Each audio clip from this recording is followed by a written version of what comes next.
हमने CET syllabus के अंतर्गत जनरल इंग्लिश के topic use of article and determiners, synonym and antonyms, glossary of official and technical terms, idioms and phrases, one word substitution, इन सबको अच्छे से cover कर लिया है पिछली क्लासों में। अगर आपने वो क्लासें नहीं देखी है तो उन्हें जरूर देखें। आज हम अगला टॉपिक सिलेबस के अंदर आने वाला यूज ऑफ प्रीपोजिशंस। आज हम यूज ऑफ प्रीपोजिशंस टॉपिक पढ़ेंगे। पहले बात, प्रीपोजिशंस होते क्या हैं? प्रीपोजिशंस होती क्या है? प्रीपोजिशंस वे शब्द या शब्दों का समूह है। क्या? प्रीपोजिशन वे शब्द या शब्दों का समूह है जो नाउन या फिर प्रोनाउन, नाउन वो होते हैं किसी वस्तु, स्थान, नाम, भाव के नाम को क्या बोलते हैं? नाउन। और नाउन की जगह हम किसका यूज करते हैं? प्रोनाउन का। जैसे Ram is doctor, he is intelligent, तो राम की जगह किसका यूज करते हैं? ही। तो ही क्या है? प्रोनाउन। तो चाहे नाउन हो चाहे प्रोनाउन, से पहले आकर जो शब्द या समूह आकर उनका संबंध दूसरे शब्दों के साथ बताते हैं, सेंटेंस में दूसरे शब्दों के साथ संबंध बताते हैं, उन्हें बोलते हैं प्रीपोजिशंस। दूसरी चीज देखो, prepositions time, place, direction, manner, cause etcetera के बारे में बताते हैं। मतलब प्रीपोजिशंस हमें समय, स्थान, दिशा, किस तरीके से करना है और क्या कारण है, इस सब के बारे में सूचना देते हैं। सेंटेंस में दूसरों के साथ संबंध बताते हैं। समझ में आ गई? प्रीपोजिशन क्या है? प्रीपोजिशन वे शब्द हैं या शब्दों का समूह है जो नाउन या प्रोनाउन से पहले आकर, जनरली नाउन और प्रोनाउन से पहले आकर शब्दों का संबंध दूसरे शब्दों से बताता है। जैसे एग्जाम्पल देखो, there is a cat sitting under the table, वहां एक बिल्ली है जो टेबल के नीचे बैठी है। देयर इज ए कैट, देखो ये अंडर क्या है? अंडर बता रहा है कि कैट कहाँ बैठी है? टेबल के नीचे बैठी है। तो टेबल के नीचे क्या है? ये क्या है? ये उसकी प्लेस बता रहा है उसकी। तो ये प्रीपोजिशन क्या बता रहा है? उसकी प्लेस बता रहा है। जैसे there is a cat sitting under the table, बिल्ली टेबल के नीचे बैठी है। आगे वाला एग्जांपल देखो, तो यहाँ क्या है? नाउन के पहले आ रहा है। द टेबल क्या है? टेबल क्या है? नाउन। तो नाउन के पहले क्या है? प्रीपोजिशन आ रही है। प्रीपोजिशन आके इस टेबल का संबंध बता रही है कैट के थ्रू। जैसे आगे एग्जांपल देखो, I go to school by auto, मैं ऑटो से स्कूल जाता हूँ। I go to school by auto, तो ऑटो क्या है? नाउन। नाउन या प्रोनाउन से पहले आके उसका संबंध बताए कि स्कूल किससे जाता है? ऑटो से जाता है। तो ये बाय क्या है? बाय क्या है? प्रीपोजिशन किसका है? ट्रांसपोर्ट का बता रहा है कि कौन से मैनर से जा रहा है। अब देखो नोट, देखो सबसे इंपॉर्टेंट, प्रीपोजिशंस का यूज नाउन और प्रोनाउन के पहले भी हो सकता है। जैसे नाउन या प्रोनाउन नहीं आए उसके पहले भी यूज हो सकता है। हमने पढ़ा जनरली, सामान्यतः तो क्या होता है? ऐसे ही होता है कि नाउन और प्रोनाउन से पहले आते हैं प्रीपोजिशन। पर प्रीपोजिशन कभी कभी नाउन और प्रोनाउन के बिना भी आ सकते हैं। कहीं ऐसे सेंटेंस है जहां बिना प्रीपोजिशन प्रीपोजिशन हम नाउन और प्रोनाउन के पहले बिना भी यूज कर सकते हैं। जैसे who was she talking to, वो किससे बातें कर रही थी। तो क्या है यहाँ पर? टू। टू के बाद में कोई नाउन भी नहीं आया, प्रोनाउन भी नहीं आया, पर यहाँ पर क्या है? टू लग गया। तो टू क्या है? एक प्रीपोजिशन है। जैसे he does not have a pencil to write with, उसके पास पेंसिल नहीं, उसके पास पेंसिल नहीं है कि वो किससे लिखे। तो यहाँ विथ के बाद में कोई नाउन प्रोनाउन नहीं आ रहा, फिर भी यहाँ किसका यूज हो रहा है? प्रीपोजिशन का यूज हो रहा है। तो प्रीपोजिशन का यूज जनरली नाउन और प्रोनाउन के साथ किया जाता है, पर कभी कभी कभी कभी ये नाउन और प्रोनाउन के बिना भी यूज कर सकते हैं हम। सबसे इंपॉर्टेंट बात। अब आगे देखते हैं, अब हम ऐसी पेयर पढ़ेंगे प्रीपोजिशन का, ऐसा समूह पढ़ेंगे, ऐसा जोड़ा पढ़ेंगे प्रीपोजिशन का, जो आपको अक्सर एग्जाम में कंफ्यूज करती है। कंफ्यूज का मतलब ये है कि आपको एक ही सेंटेंस में, एक ही गैप फिलिंग में आप ऐसा लगता है कि ये भी आ सकती है और ये भी आ सकती है। तो हम उसको आज डाउट क्लियर करेंगे। हम ऐसे पेयर पढ़ेंगे प्रीपोजिशन के जो एग्जाम में कंफ्यूजन करते हैं, जो स्टूडेंट के दिमाग को कंफ्यूज करते हैं। पहला है ऑन, एक प्रीपोजिशन है, अपॉन एक प्रीपोजिशन है। ऑन एक प्रीपोजिशन है, अपॉन एक प्रीपोजिशन है। अब ये देखो सेंटेंस में हम इनको पढ़ के ये पता लगाएंगे कि ऑन कहाँ कहाँ लगेगा, अपॉन कहाँ लगेगा। तो हम उसका यूज देखेंगे। तो सबसे पहले ऑन, तो ऑन का यूज वहां करते हैं जब दो चीजों के अंदर गैप नहीं हो, मतलब दो चीजें आपस में टच में हो, मतलब वो आपस में टच में हो, मतलब दो एक के ऊपर एक चीजें रखी हुई, और रखी हुई मतलब स्पर्श कर रही हो एक दूसरे को, तो उसके लिए क्या यूज करेंगे, ऑन का यूज करेंगे। ऑन का यूज कब करेंगे, जब चीजें एक दूसरे के ऊपर रखी हुई हो, कोई भी चीज एक दूसरे के ऊपर रखी हुई हो, उसके लिए हम ऑन का यूज कर लेंगे। सबसे इंपॉर्टेंट ऑन का यूज है। ऑन के बाद में अपॉन, अपॉन का यूज भी ऊपर के सेंस में ही होता है, मतलब वो चीज उसके ऊपर तो है परंतु चीज मोशन में है, जो भी कोई भी चीज रखी हुई है वो क्या है, मोशन में है, मतलब गति में है, जैसे वो कभी चलित अवस्था में है, वो गति में है, मोशन में है, तो उसके लिए क्या यूज करेंगे, अपॉन। और ऑन का यूज करेंगे जब वो चीज रखी हुई है और रेस्ट पोजीशन पे है, रेस्ट का मतलब अभी हिल डुल नहीं रही है, कोई मोशन नहीं कर रही है, कोई गति नहीं कर रही है, तो उसके लिए क्या यूज करेंगे, ऑन। अपॉन का यूज तब करेंगे जब चीज एक ऊपर रखी हुई हो और गति कर रही हो, उसके लिए क्या यूज करेंगे, अपॉन। एग्जाम्पल देखते हैं और अच्छी समझ में आएगा। जैसे एग्जाम्पल देखो, the book is on the table, तो ऑन क्या है, यहाँ पर प्रीपोजिशन है कि ऑन, बुक कहाँ रखी है, टेबल के साथ, तो ऑन क्या बता रहा है, संबंध बता रहा है, बुक का किसके साथ, टेबल के साथ संबंध बता रहा है कि ये बुक कहाँ रखी हुई, टेबल पे रखी है। अब देखो कोई भी बुक टेबल के ऊपर रखी होती है तो टेबल से स्पर्श करती है, एक दूसरे के टच में रहती है, जब एक दूसरे के टच में हो और रखी हुई हो तो उसके लिए क्या यूज करेंगे, ऑन का यूज करेंगे। तो सेंटेंस में अब देखो यहाँ पर ऐसी कोई बात नहीं की गई है जिससे बुक का ये टेबल, बुक जो उसके ऊपर रखी हुई है वो मोशन कर रही हो, जैसे कोई गति में हो, ऐसी कोई बात सेंटेंस में नहीं कही गई हो। जब सेंटेंस में कोई ऐसी बात नहीं की गई हो जिससे पता चले कि ये बुक मोशन कर रही है, गति में है, तो हम ऐसी, अगर हम गति में है तो हम अपॉन का यूज करेंगे, और अगर वो शांत पड़ी है चुपचाप एक जगह तो उसके लिए यूज करेंगे ऑन।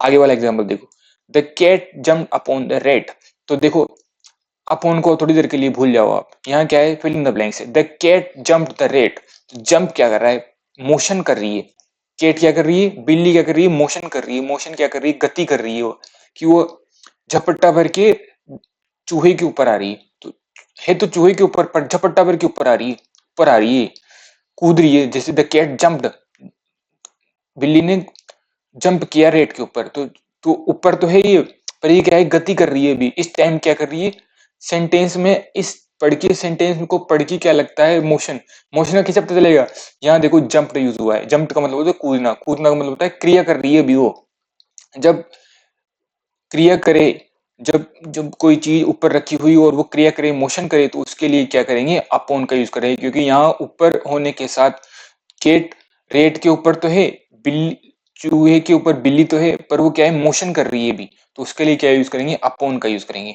तो आपको समझ में आ गया होगा कि ऑन का यूज जब एक दूसरे के टच में तो हो पर मोशन नहीं करे, गति नहीं करे, तो उसके लिए यूज होगा ऑन का। अपॉन का यूज हो जब ऊपर तो हो पर वो क्या है, चीज गति कर रही हो, और गति का आपको पता कैसे चलेगा, सेंटेंस में, एग्जाम में, आपको एग्जाम में कैसे पता चलेगा, एग्जाम में आपको वो चीज देखनी है कि ये जंप्ड है, कोई भी चीज जंप्ड हो, रनिंग हो, कुछ भी हो, पुट हो, ऐसी चीजें जो इसमें एक्शन को शो करे, जो इसमें मोशन को शो करे, तो उसके लिए यूज होगा अपॉन। आगे बढ़ते हैं। दूसरा पेयर ऑफ प्रीपोजिशन है जो कंफ्यूज करता है आपको बहुत ज्यादा एग्जाम के अंदर, कि आपको एग्जाम में दे देंगे, ऑप्शन दे देंगे बिसाइड, एक ऑप्शन दे देंगे बिसाइड, और आप एक दूसरा ऑप्शन दे देंगे बिसाइड्स। ये दोनों अलग अलग प्रीपोजिशन है, सबसे इंपॉर्टेंट बात, बिसाइड और बिसाइड्स ये दोनों अलग अलग पोजीशन है। बिसाइड के बाद में एस लगने के बाद में इसका सेंस, इसका मतलब कंप्लीटली अलग हो गया। जैसे बिसाइड का यूज के बगल में दिखाने के लिए होता है, जैसे कोई चीज हमारे बगल में हो, जैसे हमारे बगल में कोई बैठा हो, कोई चीज पुस्तक हमारे बगल में पड़ी हो, लैपटॉप हमारे बगल में पड़ा हो, तो उसके लिए यूज करते हैं बिसाइड। देखो बिसाइड के अंदर एस नहीं आए तो क्या यूज होगा, के बगल में, इसका मतलब क्या होगा, के बगल में होगा। जैसे बिसाइड के अंदर, बिसाइड का क्या मतलब होगा, के बगल में होगा, पर बिसाइड के बिसाइड्स आ जाए, बिसाइड्स एस लग जाए, बिसाइड्स हो जाए, तो इसका मतलब होता है के अलावा, या फिर एक्स्ट्रा के लिए यूज होता है। इसका इसका मतलब क्या है, सेंटेंस में किसके लिए होता है, एक्स्ट्रा के लिए यूज होता है। देखो बिसाइड का मतलब होता है बगल में, और बिसाइड्स का मतलब होता है के अलावा, एक्स्ट्रा। एग्जाम्पल से समझते हैं। देखो शी सेट बिसाइड मी, तो सी सेट बिसाइड मी, तो देखो यहाँ पर बिसाइड को हटा दो एक बार, तो सी सेट बिसाइड मी, तो यहाँ वो बेटी है बगल में, वो यहाँ बगल वाला सेंस आ रहा है कि वो मेरे बगल में बैठी है, तो यहाँ क्या आएगा, बिसाइड का यूज होगा। किसका यूज होगा, बिसाइड का मतलब यूज होगा। आगे वाला एग्जांपल देखो, pizza, what other food do you like, pizza के अलावा तुम और क्या खाना पसंद करोगे, what other food do you like, तुम्हें क्या खाना पसंद है, तो यहाँ पर एक्स्ट्रा चीज का रहा है कि पिज्जा के अलावा भी तुम्हें क्या पसंद है खाना। तो ये क्या है, सेंटेंस को पढ़ के, इसमें आपको एग्जाम के अंदर सेंटेंस को पढ़ के आपको कॉमन सेंस लगाना है कि इसमें बिसाइड का मतलब इसका बगल वाला सेंस आ रहा है या एक्स्ट्रा का सेंस आ रहा है या के अलावा का सेंस आ रहा है। देखो pizza, what other food do you like, pizza के अलावा तुम क्या चीजें और क्या फूड है जो तुम और पसंद करते हो, तो यहाँ क्या आएगा, बिसाइड से। अब यहाँ बिसाइड नहीं आएगा क्योंकि पिज्जा पिज्जा के बगल में तुम क्या पसंद करना पसंद करते हो, तो ये सेंटेंस क्या हो गया, रॉन्ग हो गया, इसका सेंस क्या हो गया, गलत हो गया। तो ये क्या आएगा, यहाँ पर बिसाइड्स आएगा। बिसाइड्स का मतलब होता है के अलावा या के एक्स्ट्रा, कि पिज्जा के अलावा तुम्हें क्या पसंद है, जैसे आइसक्रीम के अलावा तुम्हें क्या पसंद है, तो उसके इसके लिए क्या होता है, बिसाइड्स का ही होता है। वो एक ये होता है बिसाइड, ये होता है बिसाइड्स। आगे देखो, तीसरा है पेयर ऑफ प्रीपोजिशन है अक्रॉस और थ्रू। ये अक्रॉस और थ्रू भी आपको एग्जाम में बहुत बार कंफ्यूज करता है, इसको समझते हैं। अक्रॉस का यूज एक तरफ से दूसरी तरफ के लिए किया जाता है, जैसे हमें एक तरफ से दूसरी, एक छोर से दूसरी छोर जाना हो, एक तरफ से दूसरी तरफ जाना हो, तो उसके लिए यूज होता है अक्रॉस। उसके लिए क्या यूज होता है, अक्रॉस का यूज होता है। और दूसरा थ्रू का मतलब होता है, थ्रू का मतलब होता है, यूज होता है जरिए, के जरिए या गुजर कर के लिए, गुजर गुजर कर के लिए होता है, कि हम गुजर के किसी से जाते हैं, गुजर करने, हम किसी से गुजरते हैं, गुजरने का वो है यहाँ पर सेंस है, तो उसके लिए यूज होता है अक्रॉस। थ्रू का यूज के जरिए, एक तो के जरिए कि मेरे थ्रू मैसेज पहुंचा देना, मेरे जरिए मैसेज पहुंचा देना, जैसे जैसे पार्सल किसके थ्रू आया, पार्सल बॉय के थ्रू आया, तो ये किससे आया, तो थ्रू का मतलब होता है के जरिए या गुजर कर, किसी चीज से गुजर कर, किसी प्रोसेस से गुजर कर, तो उसके लिए यूज होता है थ्रू। एग्जाम्पल देखो, आई स्वैम द रिवर, देखो स्वैम द रिवर, तो स्वैम क्या है, मैं तैर रहा हूँ रिवर, तो अक्रॉस रिवर होगा कि मतलब मैं, अब आप तैरोगे तो एक साइड से दूसरी साइड जाओगे, तो उसे बोलते हैं अक्रॉस, तो across the river, I swum across the river, यहाँ पर किसका सेंस आ रहा है कि मैं नदी पार कर रहा हूँ, मैं नदी में तैर रहा हूँ, तो एक जगह से दूसरी जगह जा रहे हो ना आप, तो एक जगह से दूसरी जगह जाने के लिए, एक छोर से दूसरी छोर के जाने के लिए, एक उसके लिए यूज होगा अक्रॉस। आगे the message was conveyed to me, message मेरे को कन्वे किया गया, मेरे को बताया गया, मेरे को सूचित किया गया, मेरे पास पहुंचाया गया, बाय हिम थ्रू हर, उसके द्वारा, किसके थ्रू हर, उसके द्वारा थ्रू हर, उसकी उससे, मतलब उसके जरिए मेरे पास पहुंचाया गया, पर किसके थ्रू, उसके थ्रू, उसके थ्रू, उसके जरिए मेरे पास पहुंचाया गया ये मैसेज। जैसे आप एग्जाम पास हो गए, तो आप क्या है, अपनी सिस्टर को बोले कि घर वालों को बोल दो कि मैं पास हो गया, तो आपने मैसेज किसके थ्रू पहुंचाया, अपनी सिस्टर के थ्रू, तो सिस्टर क्या है, यहाँ पर थ्रू का यूज होती है, थ्रू सिस्टर के लिए यूज आता है, कि यहाँ पर थ्रू किसके जरिए, सिस्टर के जरिए आपने मैसेज अपने मम्मी पापा को पहुंचाया, तो थ्रू उसके लिए यूज होता है। आगे देखो, अब देखो एक्रॉस का एक मीनिंग तो हो गया है, एक छोर से दूसरे छोर पे जाना, एक एक्रॉस का मतलब होता है उस पार के लिए भी यूज होता है, जैसे हम किसी एक पार से दूसरी पार जाना, जैसे she is waiting for me across the road, मतलब आप रोड के इस साइड खड़े हो, इस पार खड़े हो, और वो दूसरे इस पार खड़ी है, अब वो आपका वेट कर रही है, तो क्या आएगा, she is waiting for me. अब वेट कर रही है, अब वो, अगर आप एक जगह ही खड़े हो तो आपका एक जगह तो वेट कैसे करेगी, जब आप एक जगह ही खड़े हो, तो ये आपको कॉमन सेंस लगाना है कि यहाँ पर एक जगह खड़े हैं तो वेट किस बात का होगा, जब आप एक छोर के हो, आप रोड के एक साइड में हो, वो दूसरी साइड में हो, और रास्ते से इस रोड पे क्या जा रहे हैं, व्हीकल जा रहे हैं, साधन आसपास जा रहे हैं, साधन का आना जाना हो रहा है, तो वो आपका वेट कर रही है उस पार, तो she is waiting for me, वो मेरा इंतजार कर रही है रोड के उस पार, तो अक्रॉस द रोड होगा, उसमें क्या यूज होगा, उसमें थ्रू का यूज नहीं होगा, क्योंकि थ्रू का मतलब होता है जरिया, तो रोड के जरिए इंतजार नहीं कर रही, वो रोड के पार मेरा इंतजार कर रही है। आगे है कम अक्रोस। कम अक्रोस क्या है? ये प्रीपोजिशन का समूह है ये, कम अक्रोस। कम अक्रोस का मतलब होता है अचानक मुलाकात होना। कम अक्रोस का मतलब क्या होता है? अचानक मुलाकात होना। जैसे इसका सेंस है कि आप कहीं जा रहे हो और अचानक से आपको कोई मिल जाए, कोई जानकार मिल जाए, अचानक से आपकी पिटाई हो जाए, आप जा रहे हो अचानक से आपका एक्सीडेंट हो जाए। पर अक्सर कम एक्रोस का मतलब उसी के लिए होता है, आदमियों के लिए होता है जहां हम अचानक किसी से मुलाकात करते हैं। जैसे When I was going to Jaipur, जब मैं जयपुर जा रहा था, I came across my father, मैं अचानक मेरे पापा से मिल गया। अब देखो, अब कोई जयपुर जा रहे हो चुपके, किसी से चुपके आप क्या कर जा रहे हो? जयपुर जा रहे हो। अब जिस बस में आप जयपुर जा रहे हो, उसी जिस बस में आप जयपुर जा रहे हो, आप मान लो कहीं रुक गए और वहीं आपको आपके पापा मिल गए, तो वो क्या हो गया? कम क्रॉस हो गया, अचानक मुलाकात हो गई। आप नहीं चाहते थे, आपको पता नहीं था कि आपके पापा मिल जाएंगे आपको रास्ते में, और वो मिल गए। तो उससे क्या बोलते हैं? When I coming to Jaipur, जब मैं जयपुर जा रहा था, आई केम अक्रॉस माई फादर, कि मैं अचानक से मेरे पापा से मिल गया। तो यहाँ अचानक मुलाकात होना, इसका सेंस है कम अक्रॉस का। तो यहाँ क्या नहीं आएगा? सडनली नहीं आएगा। यहाँ वो वर्ड नहीं आएगा जहां पर जिसका सेंस हो अचानक से, क्योंकि यहाँ पर कम अक्रॉस का मतलब खुद ही मतलब होता है अचानक मुलाकात होना। आगे चलते हैं। आगे पेयर ऑफ प्रीपोजिशन है इन स्पाइट ऑफ, या फिर होता है डेस्पाइट। क्या? इन स्पाइट ऑफ और के डेस्पाइट। अब देखो यहाँ पर इंपॉर्टेंट देखो, दोनों का मतलब के बावजूद होता है। दोनों का मतलब क्या होता है? के बावजूद, कि इसके बावजूद भी।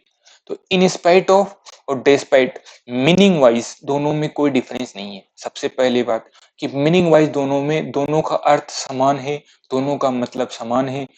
तो अंतर किसमें? अंतर है वर्ड में। ये इन स्पाइट ऑफ है और ये डेस्पाइट है। ये डेस्पाइट ओनली डेस्पाइट वर्ड है।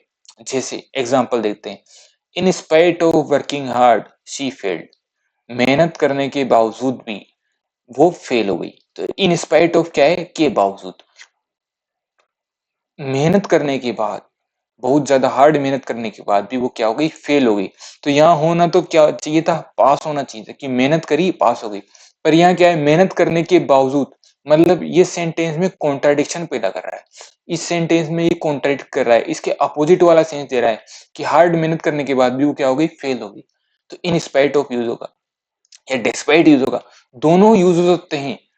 बस आपको आगे वाला एग्जांपल देखूंगा, फिर बात करते हैं। डिस्पाइट बीइंग पुअर, पुअर होने के बावजूद ही इज हैप्पी। देखो, पुअर होने के, जनरली पुअर होने के बाद, पुअर होते हैं लोग जो हमेशा दुखी रहते हैं। ये जनरल केस है कि रिच आदमी खुश रहता है, पुअर आदमी दुखी रहता है। तो पुअर होने के बाद में वो क्या है? खुश है। तो ये क्या है? कॉन्ट्राडिक्शन हो गया, यहाँ अब बात अपोजिट हो गई। तो यहाँ क्या आएगा? डिस्पाइट आएगा। तो यहाँ इन स्पाइट ऑफ की जगह डेस्पाइट भी यूज कर सकते हैं, डेस्पाइट की जगह इन स्पाइट ऑफ का यूज कर सकते हैं। दोनों का यूज सेम है, दोनों का अर्थ सेम है, दोनों एक दूसरे की जगह यूज हो सकते हैं। सबसे इंपॉर्टेंट बात जो आपको एग्जाम में एग्जामिनर आपको कंफ्यूज करता है, वो है ये। और ये कंफ्यूजन आपसे, इस लाइन को पढ़ते ही आपका कंफ्यूजन दूर हो जाएगा कि डेस्पाइट के साथ ऑफ नहीं आता। तो डेस्पाइट और इंस्पाइट दोनों का मतलब के बावजूद होता है, पर डेस्पाइट के बाद ऑफ नहीं आता। अब आपको दे देगा ऑप्शन में डेस्पाइट ऑफ, तो आप सोचोगे कि यार ये सही है, डेस्पाइट ऑफ आएगा। बल्कि डेस्पाइट के बाद में कभी भी ऑफ नहीं आता। आप इस बात को जरूर याद रखें। एग्जाम में आपको एग्जामिनर यहाँ पर मार्क देता है कि आपको डेस्पाइट और इंस्पाइट ऑफ दोनों का पता होता है कि के बावजूद होता है, पर वो आपको यहाँ चुपके से डेस्पाइट ऑफ लगा दे देगा ऑप्शन में, या आपको एरर डिटेक्शन में आपको डेस्पाइट ऑफ लिख के साथ दे देगा। तो आपको पहचानना होगा कि डेस्पाइट के साथ ऑफ नहीं आता। ये सबसे इंपॉर्टेंट बात है इसकी। आगे वाला प्रीपोजिशन, पेयर ऑफ प्रीपोजिशन देखते हैं जो आपको एग्जाम में कंफ्यूज करते हैं। वो है आफ्टर और बिफोर। बिफोर कि आफ्टर लगाएं या बिफोर लगाएं, कौन से सेंटेंस में आफ्टर लगाएं, कौन से सेंटेंस में बिफोर लगाएं। तो हम उसको देखते हैं। पहला है बिफोर। बिफोर का सबसे बेसिक वर्ड है, ये आपको सबको पता होगा कि बिफोर का मतलब होता है के पहले, कि उसके बिफोर का मतलब होता है पहले, के पहले। और आफ्टर का मतलब होता है के बाद, किसी के बाद, जाने के बाद, आने के बाद, गुजरने के बाद। तो सबसे पहले तो आपको इनका अर्थ पता चल गया कि बिफोर का मतलब होता है से पहले, आफ्टर का मतलब होता है से बाद। अब एग्जाम्पल में देखते हैं कि बिफोर और आफ्टर का यूज हम कैसे करेंगे। जैसे they walk for a they went for a walk after having dinner. तो यहाँ देखो, आप यहाँ क्या क्या करो, यहाँ पर आप यहाँ क्या करो, इसको एक बार के लिए भूल जाओ, ये यहाँ नहीं आएगा। आप इसको क्या करो, एक बार के लिए भूल जाओ। आप इसको क्या करो, एक बार के लिए भूल जाओ कि यहाँ क्या है, यहाँ क्या है, फिल इन द ब्लैंक्स है। They went for a walk having dinner. अब देखो, जनरली आपको कॉमन सेंस लगाना है कि आप खाना शाम को खाना खाने के बाद ही घूमने जाते हो ना, खाना खाने के बाद में ही तो आप घूमने जाते हो। तो क्या है, यहाँ क्या यूज होगा, तो यहाँ बिफोर यूज होगा, आफ्टर यूज होगा, तो यहाँ आएगा आफ्टर यूज होगा, क्योंकि खाना खाने के बाद में, शाम को खाना खाने के बाद ही आप घूमने जाते हो। खाना खाने के शाम को खाना खाने के पहले आप घूमने नहीं जाते। तो ये क्या है, कॉमन सेंस है। तो आपको एग्जाम में ये सेंटेंस दे रखा होगा, they went for a walk having dinner. Dinner होने के बाद वो कहाँ गए, वॉक पे गए, तो यहाँ क्या आएगा, आफ्टर आएगा। आगे वाला एग्जाम्पल देखो, they had finish their work. उन्होंने अपना काम फिनिश कर लिया। देखो, ये देखो सेंटेंस बता रहा है आपको, चिल्ला चिल्ला के सेंटेंस बता रहा है आपको कि यहाँ पर बिफोर आएगा या आफ्टर आएगा। They had finish their work, उन्होंने अपना काम कर लिया। द सनसेट, कि जनरली कल्चर, इंडिया के अंदर कल्चर है कि शाम से पहले ऑफिशियल काम निपटाए जाते हैं, सारे काम निपटाए जाते हैं। शाम के बाद में काम नहीं करते, खाना खा के सोने का काम है। तो यहाँ क्या है, कॉमन सेंस है कि खाना, उसने अपना काम निपटा लिया बिफोर सनसेट। सनसेट के पहले, सूर्यास्त से पहले उसने अपना काम कर लिया। तो यहाँ क्या आएगा, बिफोर द सनसेट। यहाँ आफ्टर द सनसेट नहीं आएगा, क्योंकि आफ्टर उसने काम निपटा लिया सनसेट के बाद, संध्या होने के बाद। तो ये क्या है, हम कॉमन कॉमन जो एवरीडे लाइफ में हम काम संध्या होने से पहले ही निपटाते हैं, तो उसके लिए यूज होगा बिफोर।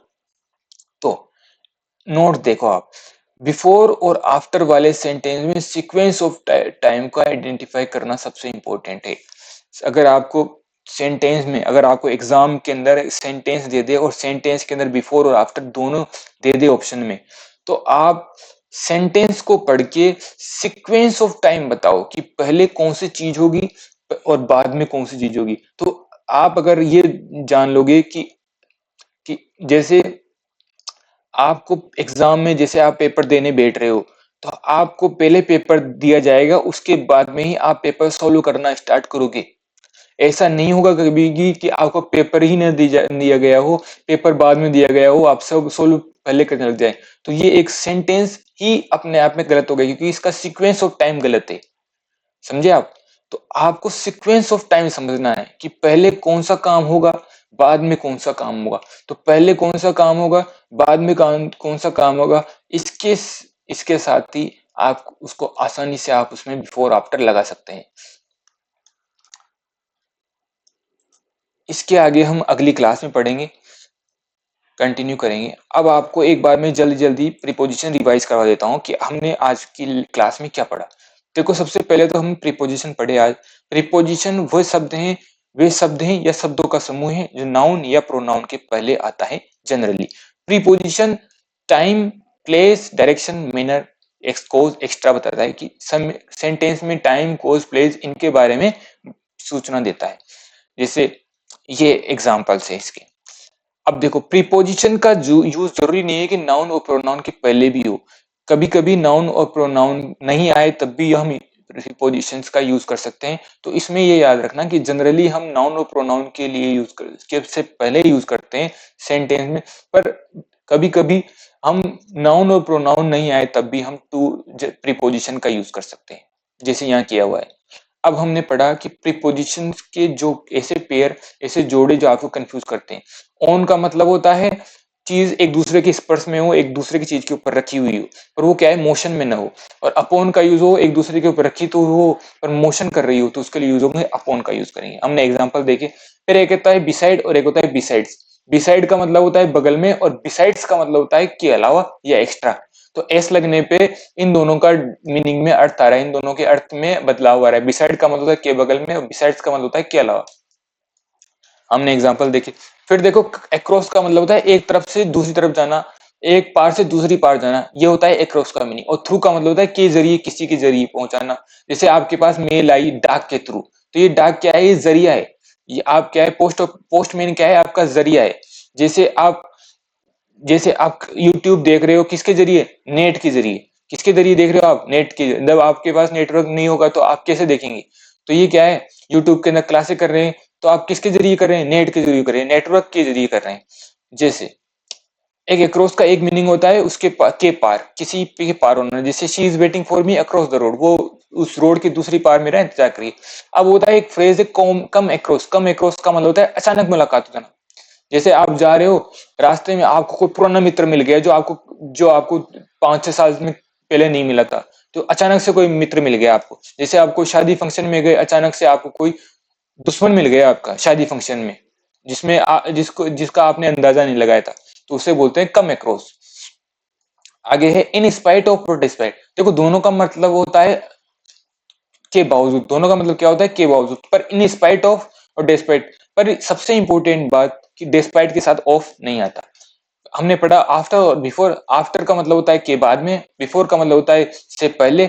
अब इसमें याद रखना कि इसमें आपको सेंटेंस में सीक्वेंस ऑफ टाइम का जरूर याद रखना है, इससे आपके सवाल आराम से करेक्ट तरीके से हो जाएंगे, बिफोर आफ्टर वाले सवाल। नेक्स्ट क्लास हम आगे प्रीपोजिशन वाला आगे पार्ट हम आगे वाली क्लास में कंप्लीट करेंगे।